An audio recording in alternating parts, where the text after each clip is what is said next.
One of my biggest takeaways after watching Netflix's new Lost in Space. So much fun to say. Lost in Space! I do wish maybe they had a little bit more of a comedic element to this show. But anyway, after watching it, something that occurred to me was that by the time someone finally does get a Fantastic Four adaptation, not even just right, but close enough, it could be too late. You know, like what happened with John Carter, where sure, the original influenced Superman, Star Wars, and more, but by the time John Carter got to a bigger audience, let's say, itself, it was the one that seemed derivative. And now, not only is The Incredibles modeled after the Fantastic Four, but this new Lost in Space borrows heavily from Marvel's first family, and a lot of the time gets it close enough. Not just right, but very, very close. Close enough that the itch could be scratched. And again, when mainstream audiences maybe see a better Fantastic Four adaptation, they could say, oh yeah, this is like The Incredibles meets Lost in Space on Netflix. And comic book fans, well, there aren't a lot of Fantastic Four fans, but they'll be annoyed. Now, speaking of Marvel, one of the most notable things about this first season of Lost in Space on Netflix is marveling at just how much money has been spent on the show. Although, I don't know how much it says about a show if my primary thought while watching it is, how much did this all cost instead of what's going to happen next? Yes, Netflix has spared no expense on this new show, with one glaring exception, the robot. Now, 10% of the time, the robot is fully and impressively CGI. But that means that the other 90% of the time, he's not. What is he? Well, it's clearly a dude walking around, not just in a robot suit, but a cheap, poorly fitting robot suit that ain't fooling anybody. It really often would take me out of the show. I'd be like, it's just a guy in a suit. How do they think this is passable? Especially when you got all this amazing green screen that you're walking in front of, and I think practical sets as well. Although it was fun. The Jupiter is the name of the ship that everybody has. And it was kind of fun to imagine, like, oh, now we're on someone else's Jupiter, but I bet it's the same set. As you can see, I was often taken out of the show. But speaking of the robot, though, well, Netflix has sworn me to secrecy over all the robot's secrets, and it has many. It's interesting. Netflix, you had to agree to, Netflix is very careful about, making sure that spoilers don't go out. And I don't believe I had to sign a legal agreement for this one, but they were like, look, don't share this laundry list of secrets from the show. Like, legitimate, and I had to be careful because I got the list before I started watching, and I was like, wait a minute, this is spoilers for me. You should have said, read this after you watch the first 5 episodes. They eventually gave us all 10. But it was hilarious. And I have to say, to Netflix's credit, there are a lot of secrets in this show, and that's what, we'll get to the secrets. That's what really kept me invested. But with the robot, what I can say about it is that even though I've never been a fan of Lost in Space, I still got chills the first time it said, Danger, Will Robinson. Talk about brand recognition. At least it's got that going for it. It has a couple other things going for it as well. So bottom line, do I like the new Lost in Space? Well, as you can probably tell, I think it's a very mixed bag. But when it comes to sci-fi and particularly family entertainment, there's enough going for it that I think you should at least try it.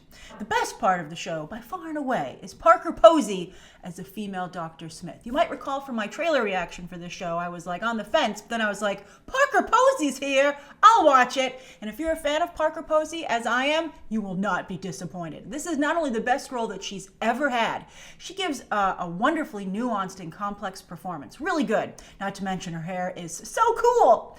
But this is also overall one of the best female roles I've ever seen because it continues to not be gender specific. And again, while she gives a nuanced and complex performance, it's because she's been given a nuanced and complex role. She is a true villain.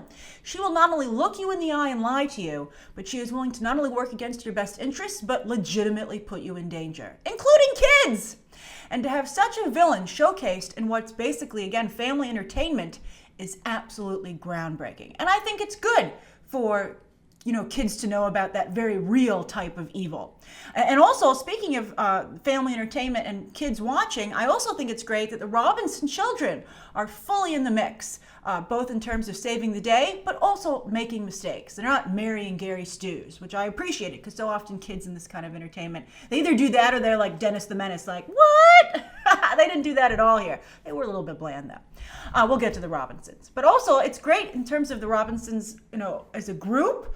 They're a science family. That's where the Fantastic Four correlation comes from. And it was really great to see not just a strong focus on science with this show, but that the characters' knowledge and use of science seems legit rather than just a Hollywood gimmick. Like, science? But we didn't bother to do any research. Like, I don't know anything about science, but I was convinced that these characters did. And it made me feel like maybe I should know a little bit more about science. There is one problem, though, with having a gender-bent Dr. Smith, who, again, loved the character. And I also like that the Robinson women have become true scientists and leaders. Like, I never watched the original show, but I looked it up to kind of like see how they changed it. And like in the first show, the mom was like, "I'm a scientist who tends to a garden and cooks the meals because I'm a I'm a nutritionist." And like I think the oldest daughter, Judy, gave up a promising career in musical theater to go to space. And you're like, "Whoa, this is so 60s." And here they're all legit, very intelligent. Not only scientists, but brave heroes. But the result is a show that skews noticeably female. And some of you were like with Jessica Jones, you were like, "What's the problem with that, Grace?" Well, this is supposed to be about a family. And I think that even more so, and some of you might, I think you know where I'm coming from here, all right? And I think that also this is compounded even further by the fact that Maureen Robinson is made the head of the family here. And there's a narrative reasoning for that, which I think was organic and it worked. And John Robinson is still a very formidable character, but he's often sidelined literally and or emotionally because of story points. A simple fix, I think, would have been to gender bend either Judy or Penny to counter the gender bending of Dr. Smith. And then this new version of Lost in Space would have been able to showcase strong, smart women, but yet also seem balanced in terms of representation, right? It's very balanced in other areas, but in terms of gender, again, like especially towards the end of season 1, it was just a whole lot of ladies on screen. All right, so my other big problem with the show is that it often skews towards the network formula for television, in terms of storytelling. And I am personally not a fan of that. And as a result, there were definite chunks of this entire first season that felt too slow and, to be honest, trite. Particularly the first episode. That was the most network television-y of them all. And it was really hard for me to get through it. I almost fast-forwarded through parts of it. That's how bad that it was. And I was shocked that it was directed by Neil Marshall. He directed the first 2 episodes, who of course is famous for his Game of Thrones directing. And so I was really surprised. I mean, I guess he did what he was asked to do, but I would think he would have elevated the material a little bit more than he did. And a lot of streaming fans, by the way, will be like, "Why don't I like the show? I can't quite put my finger on it. What's the problem?" And I'll tell you what it is. It's that it's network television formula storytelling. And that's just not I don't think that is a good fit with people who enjoy, binge watching. And so, that's more of a story of the week format. And so it doesn't totally lend itself here. And I find it odd. Maybe they didn't plan for this to originally go on Netflix, but I don't think it's a fit with the service and therefore the audience. So what kept me watching if I had these problems? Well, if you can get to the end of the very first episode, and it again will be a struggle, you will be hooked. Because starting at the end of episode 1, the new Lost in Space has enough clever, shocking twists and burning questions that I had to know the answers and eventually see how it all turned out. They every time I was like, I'm a little bored, they would turn around and be like, bam! And I'd be like, oh, that was really interesting. And I have to say, I not only enjoyed it from what was happening in the story, but as you can see, I had a lot of outer observations. Oh, this is kind of Fantastic Four. Oh, this is interesting to see and with largely family entertainment. So that also kept me engaged, whereas maybe other people who aren't into that stuff wouldn't have that extra layer of a way to experience the show. Also, I have to say, in terms of binge watching, I did binge it. Netflix gave the first season to press in 2 5-episode chunks, and both times I finished those 5 episodes in under 48 hours. In addition to the intrigue, I was also kept engaged by, again, marveling at how much money Netflix spent. It's not ideal, but it did work. I was very impressed. And I also like that the show features truly dangerous situations and very high stakes that they continually found new ways to raise, even when it seemed they'd gone as far as they could, especially for a TV show. But again, there's like a double layer to that, not only narrative-wise, but, oh my goodness, I can't believe a TV show is going to do this and go to this place, etc. And while I found the Robinsons a tad milquetoast, I liked the other families, and this time there are other families lost in space with them. I liked that they were from all over the world. They didn't get nearly enough attention, though, and I hope that if they do continue this show, they put a little bit more of a spotlight on those other families. and, develop their characters. So in addition to my favorite character, Dr. Smith, I also liked Don West. He brings some much needed comedic relief. As I said, the show could use a little bit more comedy and also a mischievous energy. Very cool.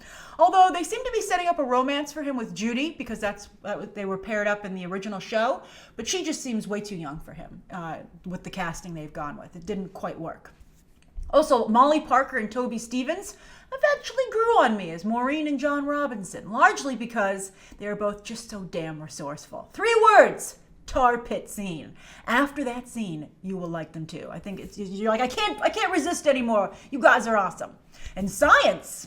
All right, so if you're a sci-fi fan or looking for something, some exemplary family programming that's not just solidly entertaining, that's the best I can say, but it's also educational and inspirational, then the new Lost in Space is something that's at least worth a shot. Again, I can't guarantee that you're going to enjoy it, but I really recommend that you try it. And again, you have to get through that whole first episode to really be able to make that decision if you're going to keep watching. Because maybe, just maybe, you'll be as hooked as I was. And this really is the closest thing we've gotten yet to a live-action Fantastic Four.